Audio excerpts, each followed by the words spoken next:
Hello বন্ধুরা, আমার নতুন একটি মিনি ব্লগে সবাইকে স্বাগত। আজ রেডি হয়ে বেরিয়ে পড়েছি বারুইপুর যাওয়ার উদ্দেশ্যে। তোমরা সবাই কম বেশি দেখেছো ফেসবুকের মাধ্যমে জেফা ইন্টারন্যাশনাল খুব ভালো ভালো কালেকশান আছে শাড়ির। তো আমি ওখানেই যাচ্ছি শাড়ি কেনার জন্য। আমার সামনেই বিয়েবাড়ি রয়েছে। তো যাই হোক, আমি এখন বাড়ির থেকে বেরিয়ে পড়েছি। অটো ধরবো, অটো ধরে সোজা যাদবপুরে পৌঁছে যাব। যাদবপুরে ট্রেন ধরে একদম বারুইপুরের স্টেশনে গিয়ে নামবো। তো বারুইপুর স্টেশনে নেমে যেই লোকেশনে আছে এই লোকেশনে চলে যাব জেফা ইন্টারন্যাশনালে। তো আমি পৌঁছেও গেছি।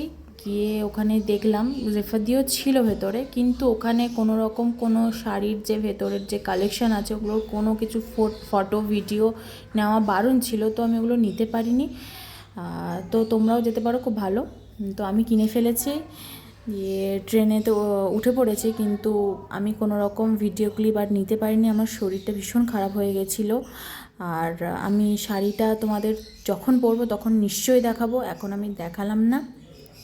তো আজকের মতো আমার এখানেই টাটা, বাই বাই। তোমরা সবাই ভালো থেকো, সুস্থ থেকো, টাটা।